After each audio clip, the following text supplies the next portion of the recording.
नमस्कार साथियों, आप देख रहे हैं इंडियन नेशनल न्यूज सच की खोज। मैं रिंकू राज और आज हम कौशाम्बी जनपद में पुलिस अधीक्षक कार्यालय के पास ही मौजूद हैं। हमारे साथ में एक दादाजी हैं और ये जो दादाजी हैं ये कौशाम्बी जनपद में पैंसा थाना क्षेत्र अंतर्गत खूजा गांव के रामराज निर्मल जी हैं।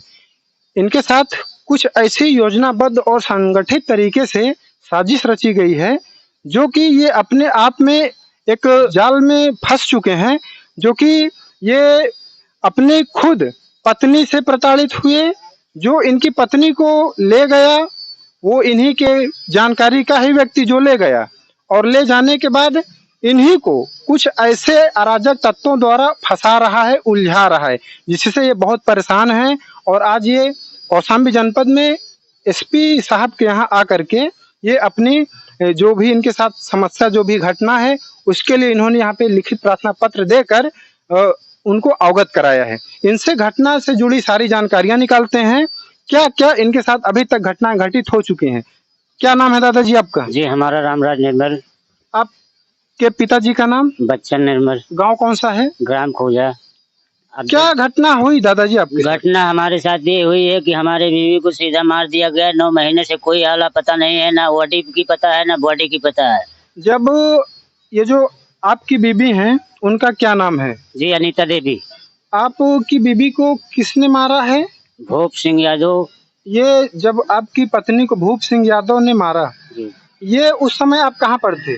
जी मैं उस समय बम्बई थे, मुंबई में थे। जी तो क्या वो मार दिया है कि घर से कहीं भगा के ले जाकर कहीं बाहर इस घटने को अंजाम दिया? जी सर, हमको कुछ भी पता नहीं। आला मार दिया बिल्कुल से।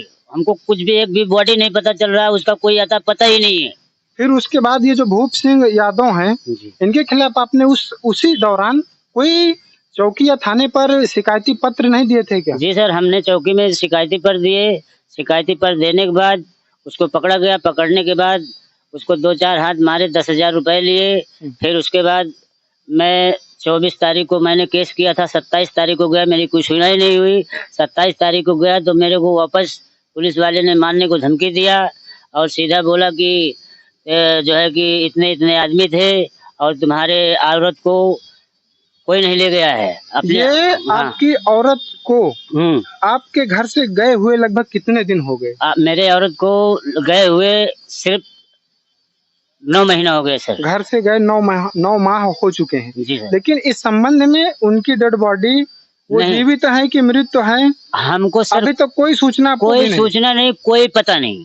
और ये जो जिसका आप नाम बता रहे हैं ये कहाँ पे रह रहा है इस समय? ये इस समय घर पे रह रहा है, शादी करके, अपनी खुद की शादी करके रह रहा है लोहटी पर। अच्छा जी सर। इनका गांव है? ये अपने गांव में रह रहे हैं? गांव में शादी कर लिए? शादी कर लिए। और आपकी पत्नी को यही लेकर गए? यही लेके गए हैं। मेरी कम से कम नहीं 5 साल की कमाई 2019 से मेरी कमाई मेरे औरत को जबरदस्ती मार मार के बहम में डाल के, प्यार मोहब्बत में डाल के, बहम में डाल के पैसा लेता था। पैसा लेने के बाद फिर जाके उसको साजिश रचने के बाद फिर उसको भगा ले गए। मैं बम्बई चला गया, फिर उसके बाद गायब हो गया, कोई पता नहीं चला। तब कुछ तो आपकी पत्नी के साथ भूप सिंह यादव जो है उसका आपकी पत्नी के साथ प्रेम प्रसंग भी था। उसी के दौरान उसी के जाल साजिश में आपकी पत्नी को ले जाया गया और फिर उसके बाद उनका क्या स्थिति है? अभी वो कहाँ है कोई पता नहीं चल रही। उसके बाद उसने शादी भी कर ली? शादी भी कर लिया सर, हमको कोई पता नहीं। जब आपकी पत्नी घर से गई थी तो आपके घर से क्या क्या कीमती जेवरात या कितने नकदी क्या लेकर गई? नकदी तो जेवरात था, मतलब कम से कम 3 लाख रुपए का जेवर था। और नकदी तो मान लीजिए पहले वो खींच लिया था। कम से कम 3 लाख रुपया पहले खींचा, पहले ही खींच लिया था। और जो है दिखावटी में उसको प्यार मोहब्बत में पटा के लेके गया तो उसने क्या बोला कि मालूम है अपने आदमी को बोल देना मेरे को सब कुछ मिल गया। अच्छा। जी सर, मेरे को चूतिया बना के मैं ऐसे ही चला गया। और जो है कि आज मेरे ऊपर ये घटना हो गई कि नलकूप में जो है कि मेरे को चोरी लगा के और मुझे उल्टा इल्जाम फंसाया जा रहा है 3 आदमी को। इल्जाम में कहाँ पे? नलकूप में? नलकूप समरसेबुल जो आग लग गई थी। अच्छा, ये कहाँ का नलकूप है? ये हमारे खूजा में गांव में ही नल है। आपके खूजा गांव में? तो जो ट्यूबवेल है? जी सर। ट्यूबवेल में आग लगी थी, कैसे क्या हुआ? जी सर, हम जानते भी नहीं कि आग लगी, क्या हुआ हमको कुछ भी नहीं मालूम सर। हमको सुबह पुलिस आई, हमको डायरेक्ट उठा ले गई। फिर रात में 24 घंटा हमको रखा, रात में मार मार के कबुला रहा था। तो हमने डर के माने अपना कबूल किया अच्छा। कि हाँ जी सर, अब जो आप समझे वही समझ लो, हमें किया। क्या काम करते हैं? जी हम स्टील कंपनी में काम करते हैं। स्टील कंपनी में अपना मजदूरी वगैरह करते जी हैं। सर। आपके कितने बच्चे हैं? 2 बच्चे हैं सर। 2 बच्चे हैं। जी सर। लड़की लड़का? एक लड़की। एक लड़की एक लड़का। एक लड़की एक लड़का। एक बच्चों की उम्र क्या है? बच्चे की उम्र 12 साल का लड़का है। तो क्या बच्चे कभी इस बात के लिए आपसे नहीं सवाल करते कि मम्मी कहाँ गई हैं? बच्चे मेरे सब सवाल जवाब करते थे, पर मैं रहता नहीं था। बच्चे को डर के मारे बच्चे भी नहीं कबूलते थे कि कहीं हमको नहीं मार दिया जाए। तो आपकी ही पत्नी को जो ले गया व्यक्ति, वही आपके साथ साजिश करके आपको नलकूप मामले में फंसा रहा। जी सर। प्यारे साथियों, जैसा कि यहाँ पे एक छोटी सी घटना नहीं, ये बहुत बड़ी घटना है। पूरे कौशाम्बी जनपद में लोगों को हैरान कर देने वाली घटना है। ये मुंबई में रह करके स्टील कंपनी में अपना काम करते हैं, मजदूरी वगैरह करके अपना परिवार का पालन पोषण करते हैं। ये कौशाम्बी जनपद में पैंसा थाना क्षेत्र के अंतर्गत खूजा गांव के रहने वाले हैं। थोड़ी सी दूरी पर स्थित गांव लोहटी का रहने वाला भूप सिंह यादव, इनकी पत्नी के साथ प्रेम प्रसंग का लालच देकर प्रेम प्रसंग का मामला बना करके इनकी पत्नी को इनकी गैर मौजूदगी में लेकर चला जाता है। और ले जाने से पहले काफी पैसे भी ऐंठता था। कमाते ये थे, मजदूरी ये करते थे। जब ये घर चलाने के लिए पैसे अपनी पत्नी को देते थे, तो इनकी पत्नी प्यार मोहब्बत के लालच में वो पैसे भूप सिंह यादव को देते थे। और उसके बाद में कुछ दिन बाद 2 बच्चों को छोड़कर इनकी पत्नी जो है वो भूप सिंह यादव के साथ कहाँ गई, कहाँ नहीं गई, इस बात की अभी तक इनको कोई सूचना नहीं मिली है। क्योंकि ना वो इनको ये भी जानकारी अभी ठीक से नहीं है कि वो जीवित भी हैं कि मृत्यु हो गई। कोई अभी जानकारी कोई जानकारी नहीं, सीधा और मार दिया गया। और फिर उसके बाद में ये जो है, आपकी पत्नी का क्या नाम था? अनीता। अनीता के ये जो पति हैं, इनका कहना है कि भूप सिंह यादव के द्वारा उनको मार दिया गया है। मारने के बाद अभी तक उनकी क्या स्थिति है? डेड बॉडी कहीं मिली?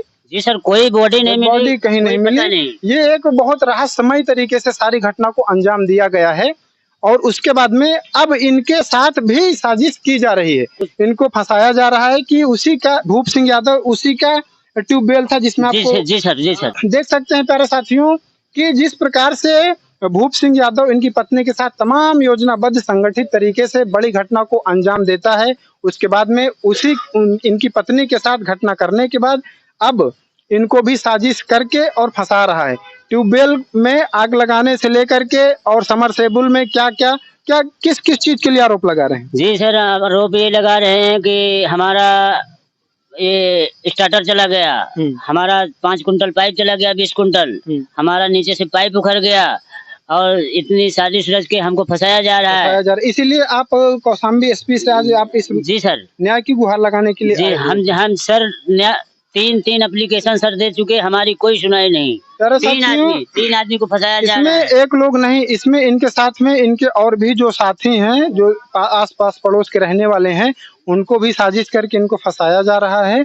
इसीलिए ये जो भूप नारायण के जो कारनामे हैं वो इनके द्वारा इनके मुख से आप लोगों ने सुने होंगे कि उनके पहले क्या कारनामे थे। उसके बाद में पत्नी के साथ दुर्व्यवहार क्या क्या किया उसका अंदाजा नहीं लगा जा सकता, क्योंकि उसके बारे में कोई जानकारी भी नहीं है अभी तक। और ये जो है अब उनके पति ये जो हैं इनके साथ रामराज निर्मल जी के साथ में भी भूप सिंह यादव के द्वारा ये जो रामराज निर्मल जी हैं इनके साथ भी तमाम तरीके की जो योजनाएं बना करके इनको भी फंसाया जा रहा है कि आपने स्टार्टर जला दिया, ईंटा खोल दिए, जो बोरवेल है उसमें ईंट डालने, बोरवेल में ईंट डालने का आरोप और पाइप भी ले जाने का आरोप आप पे लगाया गया। उसके बाद में आपको पुलिस वाले भी पकड़ कर ले गए, जबरदस्ती आपको कबुलवाए कि आप बोलिए। हाँ बोलिए आप क्या क्या किए हैं, कौन कौन आदमी थे? तो हमने बोले सर ऐसा है, ना हम किए थे, ना हम अभी तक हम उसके ट्यूबवेल में नहीं जाते हैं। तो आपने मजबूरी में मजबूरी में हमने कबूला। आपको मारपीट भी किए थे? मारपीट किए, दरवाजे धमकाए कि मारेंगे, बेल्टन से मारेंगे। तब उसके बाद में तीन आदमी है सर। प्यारे साथियों, जब इनको ले जाते हैं इस संबंध में जो नलकूप था भूप सिंह यादव का, उसमें इनको आरोपी बनाया जाता है। पाइप ले जाने की चोरी लगाई जाती है और स्टार्टर जला देने की भी घटना को इन्हीं को जिम्मेदार ठहराया जाता है। उसके बाद में भूप सिंह यादव के द्वारा संबंधित थाने में चौकी में प्रार्थना पत्र देकर इनको बुलवाया जाता है। वहाँ पे पुलिस प्रशासन इनको मारपीट और डरा धमका के इनसे जुर्म कबूल करवा लेती है कि घटना इन्होंने ही किया है। क्या आपने इस बात के लिए स्वीकार भी किया कि हाँ हमने किया घटना? जी सर, डर के मारे हमने स्वीकार किया, क्या करें। ये देख सकते हैं, डर के मारे इन्होंने इस घटना को स्वीकार भी किया और अब उसके बाद ये अब न्याय इनको मिले इसलिए ये कौशाम्बी पुलिस अधीक्षक महोदय जी के पास आए हैं न्याय की गुहार लगाने के लिए।